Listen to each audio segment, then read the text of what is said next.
which brings me to my next subversivo. And the coolest part, entrada general, 25 centavos. These are like these grand balls, you know, that the Puerto Rican community would have in social clubs. Jesus Colón, when I got to Cornell in a U.S. Latino literature class, they had us read his book, The Way It Was, and Other Writings. He has another book called A Puerto Rican in New York. This man is really important. When we talk about Puerto Ricans in New York, we usually talk about the people who came post-Operation Bootstrap. En el caso de Jesus Colón, no sé si llegó en los 20 o más temprano. So he was there before the migrations began, when Puerto Ricans were more isolated.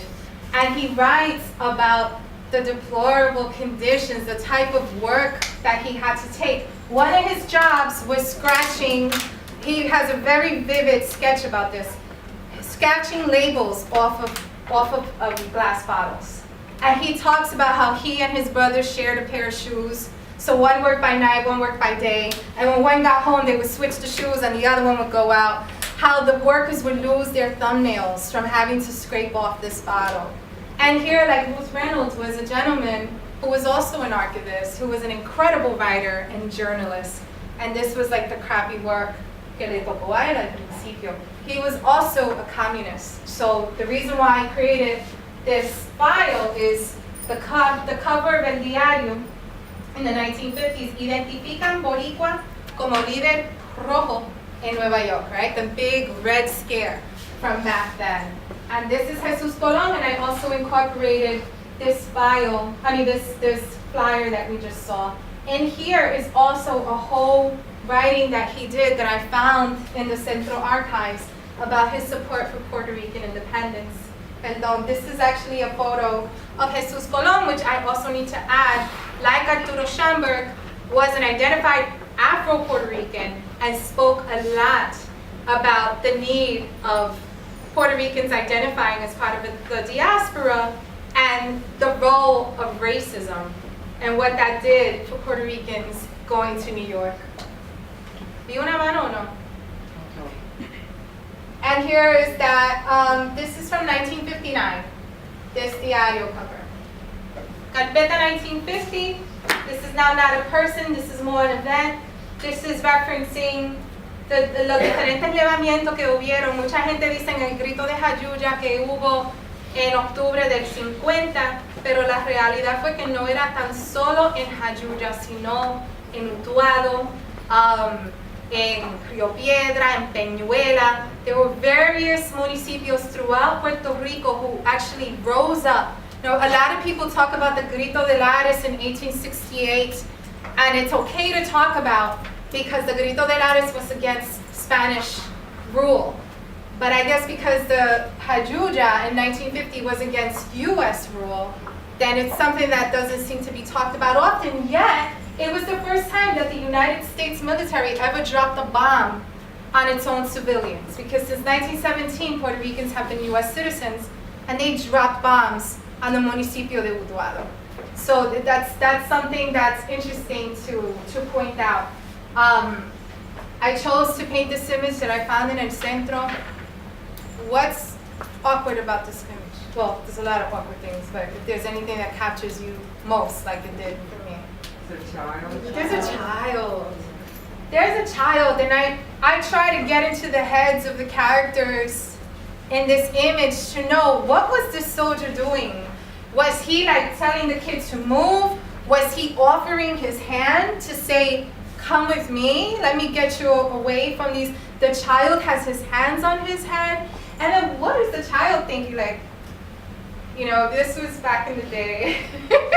I'm thinking like, now I'm dating myself, but oh God, different strokes. He'd be like, what you talking about, Willis? Like, yeah, I'm gonna go with this person who has a rifle. I feel very safe. Ahora mismo me mando contigo.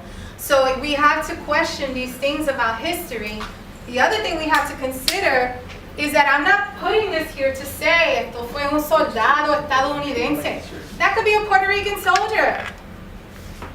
You know, because I just showed you Albizu in an army suit. So just the ironies and the conflicts about history. And this is why I call these los archivos subversivos, porque son las historias que nadie quiere hablar de ellas. Porque no son las historias bonitas ni las lindas. Okay, these are the incomplete stories that continue onward. My mistake, this is not 1950. This image made it in here, this is 1937, after the Ponce Massacre. But whatever, what's changed, right? And here we see the Nationalist Party. All right, after this, I'll get to this in a minute, because after this event, thousands of people were rounded up and arrested. Here are the most ridiculous photos to me. When I talked about that soldier could be a Puerto Rican, mira las mujeres con las pistolitas. Los taquitos, la faldita y las pistolas. Okay? Arrestando a sus compatriotas.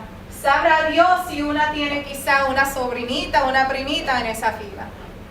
Right? And here you see now the National Guard. Soldados de la Guardia Nacional arrestan a gente en Jayuya después del levantamiento de 1950. Las damas a este lado, los caballeros al otro. Carpeta number 2. This actually has a number which says that I was actually physically in her government file, en el archivo del Centro de Estudio Puertorriqueño. Carpeta número 2, División de Inteligencia. Esto lo estoy copiando de la misma carpeta. División de Inteligencia de la Policía. The Insular Police is what it was called in this time in the 50s. Her actual file number, which is that of all those people that were rounded up, she was the second arrested, not necessarily arrested, but filed and stamped and marked with this carpeta. And Blanca Canales is that person that when this revolution happened in Jayuya, she was the one who raised that Puerto Rican flag to reclaim La República de Puerto Rico in this town of Jayuya. Okay? And arrested. This is a photo of her later in life. Here are some details. Her being arrested. I really think this is a badass photo. Like, sí, métete conmigo porque tengo una abuelita. Alright? Sorry. And now notice, Ruth Reynolds, carpeta número 1340. Para que se fijen cuánta gente fueron procesadas, arrestadas y todo, cuántas carpetas sacaron de ese evento. And this is Miss Ruth Reynolds, who created the Americans for Puerto Rican independence, right? Here's her classification, clasificación número 1340, Ruth Reynolds. For Puerto Rico's independence movement, this is a letter that she writes to Pedro Albizu Campos, saluting him on an anniversary. And also just other documents from her carpeta of how she was being monitored as well. All right, and probably a lot of the information we have on our movement, a lot of the books you will read here in Puerto Rico about the Nationalist Party, Salud, come from Ruth Reynolds' papers. She did an excellent job documenting it, and this entire body of work exists in el Centro de Estudio Puertorriqueño. These are other nacionalista women that were being arrested. And Dolores Lolita Lebron, I did a carpeta on her. I didn't know. We hear this about Don Pedro. I didn't know until I did this research that Lolita too was subjected to radiation experiments. So I found court transcripts of a hearing in which she was testifying and explaining the same thing that happened to her in her cell. This was a little after, or maybe around the same time. If you consider that Albizu was arrested again in 1948, la ley de Mordaza, que arrestaron mucha gente, if you consider that in the 1940s and with World War II, the United States military was conducting similar experiments on the bombing victims in Hiroshima and Nagasaki. Right? So a very difficult thing for me when we talk about Pedro Albizu Campos and Lolita Lebron and all the other people subjected to these radiation experiments is that in 2008, my brother was diagnosed with cancer and goes to get treated at Memorial Sloan Kettering Institute in New York City. It is an institute where a man by the name of Cornelius Rhodes worked. This was a doctor who in the 1930s admitted to injecting Puerto Ricans here in Puerto Rico with cancer to kill them off because we were just such a shitty people that it was best to get us exterminated. And that's my paraphrase, but he essentially wrote a letter to a friend in Boston, and this letter was uncovered and exposed. And he was never, ever charged with it. There was no follow-up as to what happened to these people, women and children as well. He was once named Time Magazine's Man of the Year for his atomic work towards the treatment of cancer patients with what? Radiation. So there was a reason why they had to subject people to it, and why they went back into Nagasaki and Hiroshima to see what were the effects on these people's bodies after they had been bombed. What was their exposure to radiation? What effect did it have on them physically? And ironically, this is the very stuff that they now use to treat cancer patients today. All right, again, everybody looks so solemn. I realize I come into a room more cheerier, then I like send people off like all depressed. You know, it's something to me, it's just, ignorance is bliss, right? There's a reason why that's said. And so the idea is not to not know these things. The idea is to know these things so we could better turn history, right? So we can get justice, so we can ensure that these things don't happen again. And I just make a life out of it. This is what I do with my art. Some details, when that PS happened, letting Albert Einstein know, hey, by the way, this thing just happened. This is the thing he was talking about. Lolita Lebron, Rafael García Miranda opened fire over a session of the House of Representatives on March 1st, 1954. Didn't shoot down on anybody. They thought it was a suicide mission. They really thought that they would not come back from this. They did it to gain attention for Puerto Rico's colonial situation. In Lolita Lebron's purse, they found a letter that was essentially like a suicide letter, where she also denounced the barbarous torture of our apostle of independence, Don Pedro Albizu Campos, is how she described it. They served 25 years in prison. One of them, unfortunately, was pardoned before because he was ill, and Jimmy Carter pardoned them in 1979. And these are just details. That letter I just cited, I wrote the words in the back. This came out on the 50th anniversary when Tara wore lipstick. Qué cosa, ¿verdad? Out of control. On the 50th anniversary of this incident in 2004, this journalist by the name of Manuel Francia Roig contacted me because he wanted to use some of my artwork in a piece that he would be writing for the Washington Post magazine. And I said to him, before I allow you to use my artwork, I need to know the slant of your article. And so he was like, I promise you this, I promise that it's a straight, factual piece, it's not. And so he finally convinces me to give him the artwork, and then I see this ridiculous headline, When Terror Wore Lipstick. And here's some details, a terrorist in the house, right, is how they refer to her. And my response to his piece was this, which is called El pesar y orgullo de la revolucionaria.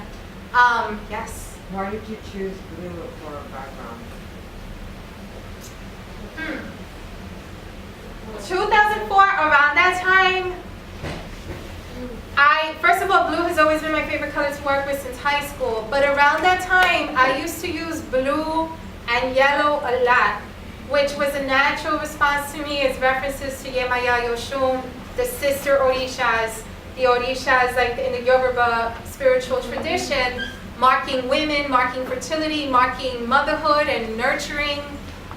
So it was almost like this unspoken thing that I did with my palette, that it was just sort of referencing femininity. So in this piece, I painted Lolita nude, which was like very, Lolita Lebron was a very conservative woman, and this would be like an outrage, this work. I felt the need to create this piece, and in the collage of different women of color who were revolutionaries, from not just Puerto Rico, but throughout. I mean, like Asada Shakur is in there, Angela Davis,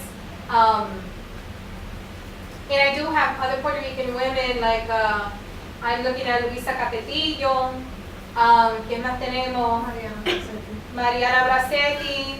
So, Laura Meneses, que no es puertorriqueña, es peruana, esa fue la compañera de Pedro Albizu Campos.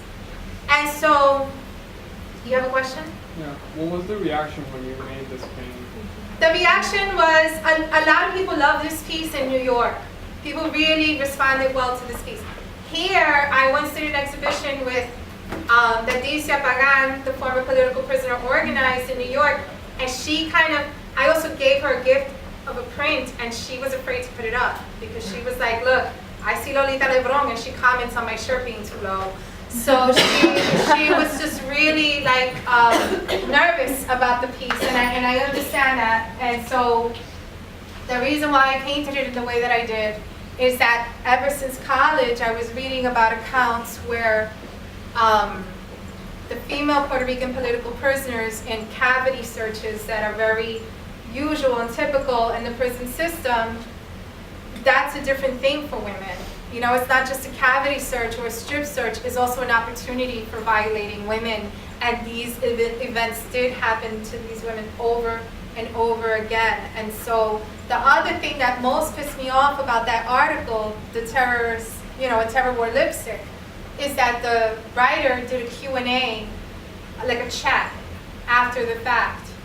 And all of these comments came in about how much of a horrible woman Lolita was, because she left her children behind, and she went over there and she was a mother, and she was this, y que mujer descuidada, y que todas estas cosas.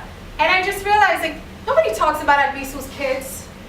Albizu has written accounts where he had no money for milk for his children because he's off touring to spread the word of nationalism for Puerto Rico, and people see that as a sacrifice. They don't see it as un abandono.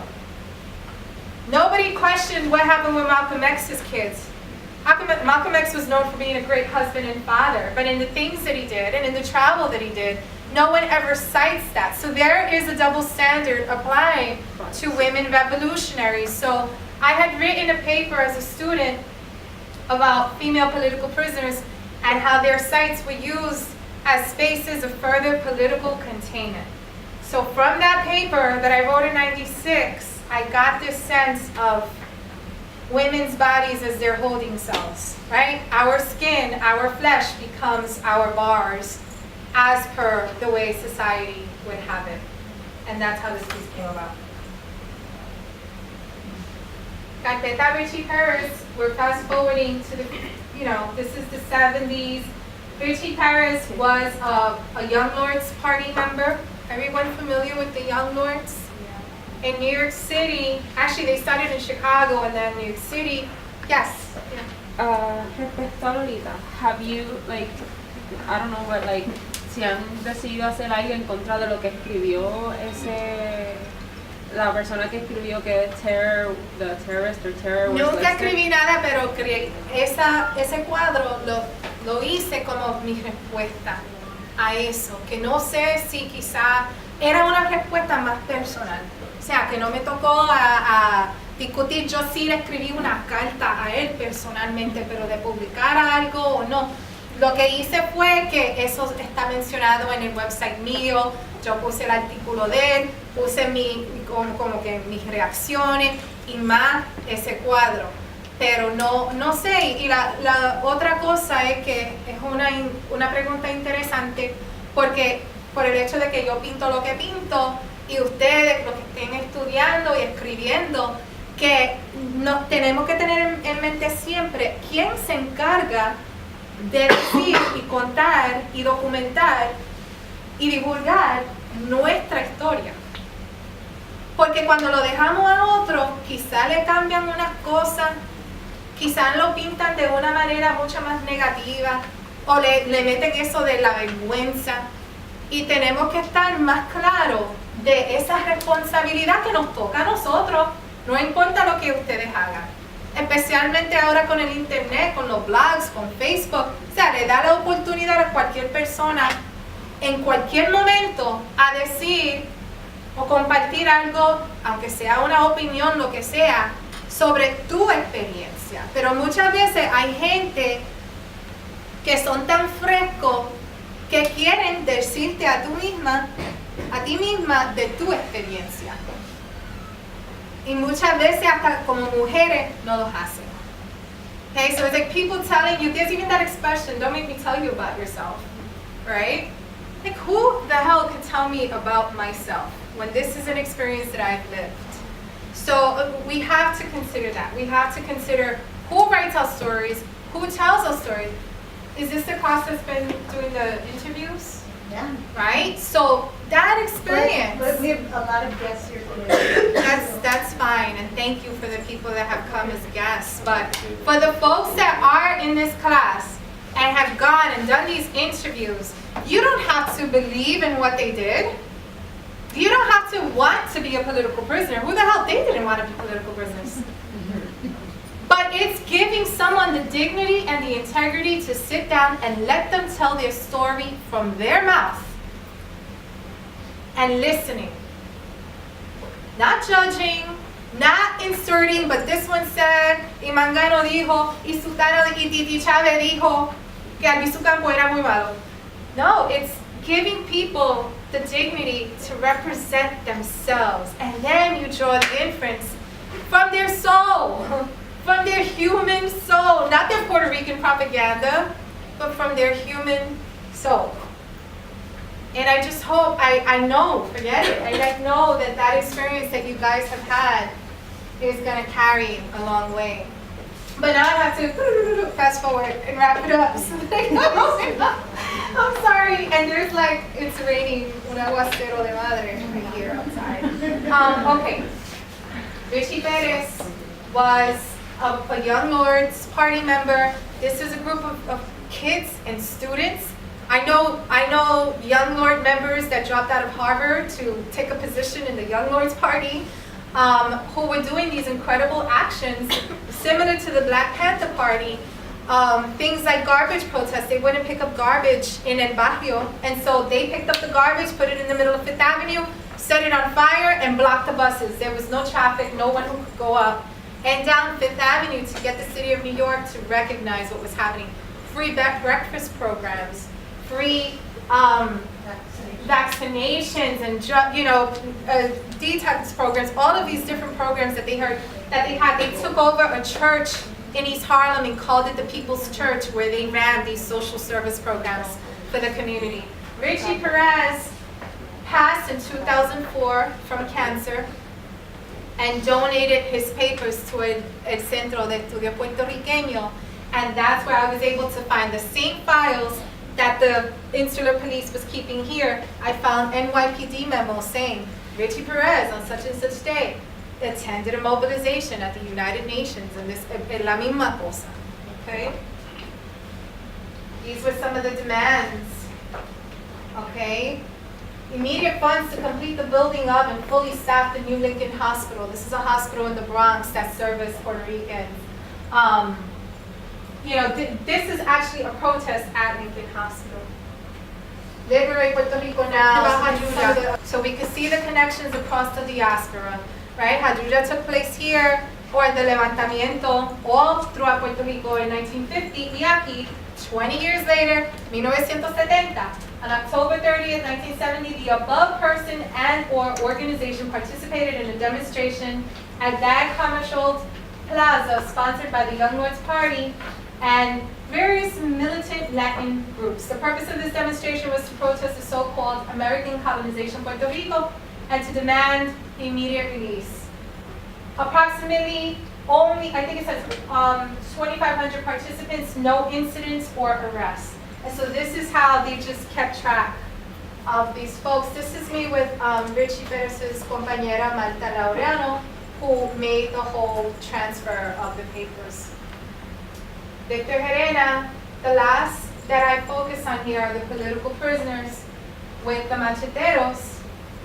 Victor Herena was known as the person who did away with this largest heist in U.S. history at that time, which was $7.2 million from the Wells Fargo company. Considered a very quiet, unassuming person, and then made off with this money. Some people were cheering him on, thinking that he hit the lotto, and then little by little it starts to reveal itself connections to the Machetero organization, where it turns into a whole other case. This was 1985 in New Haven, Connecticut. I created this portrait of Victor Herna with the Wells Fargo patch because he was an employee of this institution. I include a lot his wanted poster from the FBI. He's still at large, by the way. And different articles that I find, including El Diario, Macheteros reparten juguetes. Because there's a continued slap in the faces that they never found him. And also that the following Día de los Reyes aparece en un grupo repartiendo juguetes por las calles de New Haven, que supuestamente parte de este dinero fue a esa misión.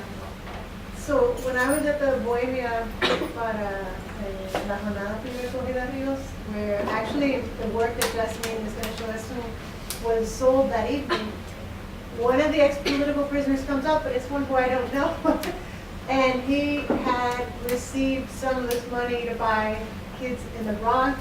Oh, really? Yes, but all three of the three kings were giving out toys one 6 de enero. And after the kids get all their gifts and they're all dressed up as the kings, they're arrested.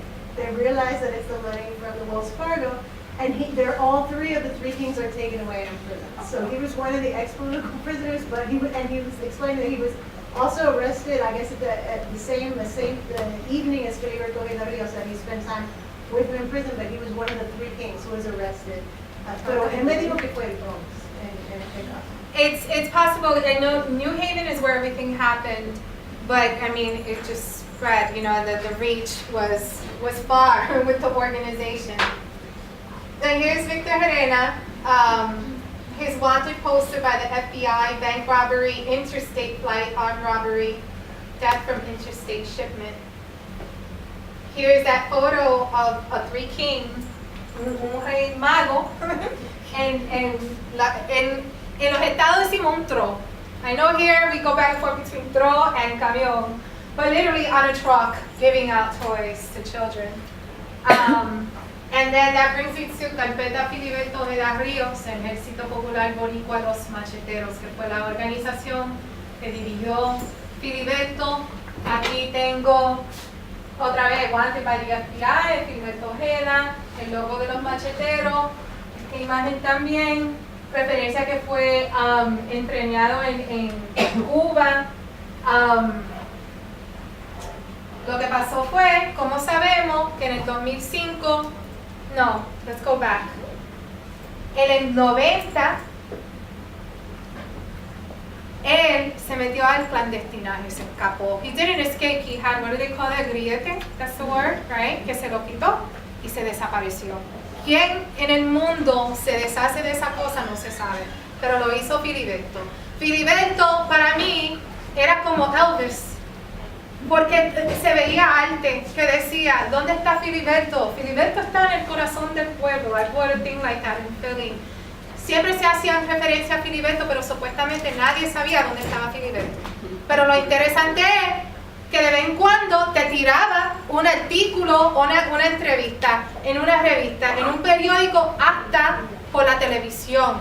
And we also had a case of a journalist who was arrested for interviewing Filiberto, Daisy Sanchez. So Filiberto gets rid of this electronic monitoring device in 1990, September 23rd, if I'm not mistaken. Goes into clandestinity and is there for 15 years. During this time, he's doing all these interviews. Until 2005, September 23rd, interestingly enough, the same anniversary of El Grito de Lares, he's found in his home in Hormigueros, surrounded by the FBI, caught with a sniper bullet to the clavicle. No medical attention is allowed in. Y fallece, muere ensangrentado. Like he basically bled to death, which was essentially an assassination, a very strategic one, because that day was chosen a significant day for the Puerto Rican independence movement. He was 72 at the time.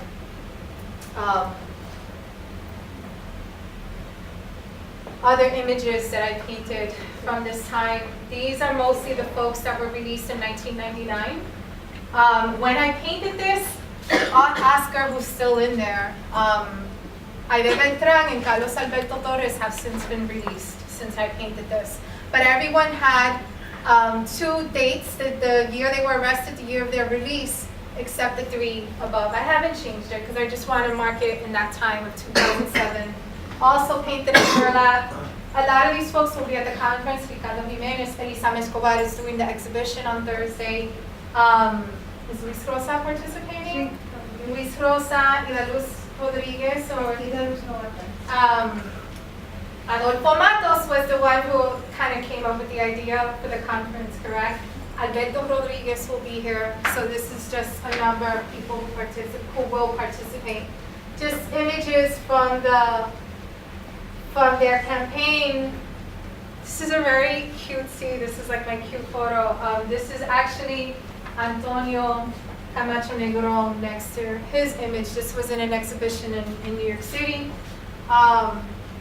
This is an image that I had painted of Dircia Pagan. And the reason why I show this, the contrast is really strong. A lot of times projectors have contrast. It's a little more subdued.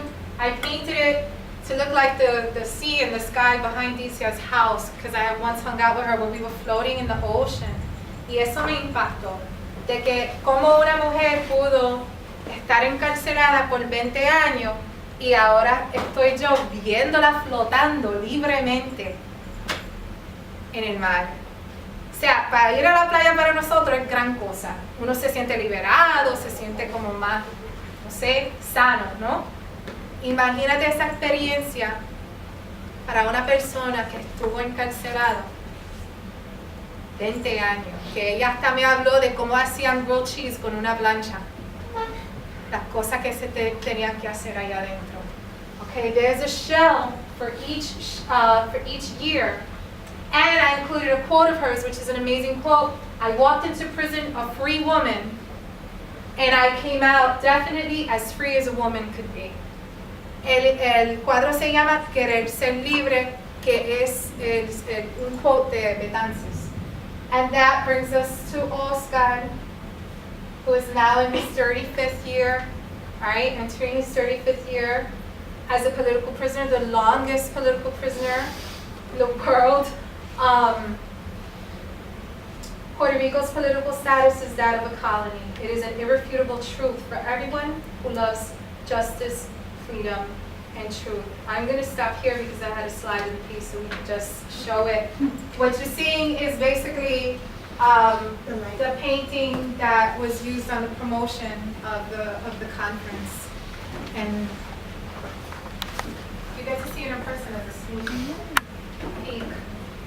Alright, so this is the actual painting. It's mixed media, so it's collage and acrylic. And on his skin, I've collaged all of his comrades that are still with us today that have been, unfortunately, political prisoners. And then on the sky, I've collaged images of former political prisoners who are no longer with us. So lo tengo en el cielo como lo cansé, okay? Gente como Filiberto, que es el más prominente, el más grande que se ve, porque la semana que viene, desafortunadamente, serán los 10 años desde que lo asesinaron. Pedro Albizu Campo, Clemente Soto Vélez, Juan Antonio Corregel, Doña Isabel, Ángel Rodríguez Cristóbal, que lo asesinaron en una celda por haber protestado la presencia militar en Vieques. No viequense, nativo de Ciales. Y bueno, y si los nombro todos,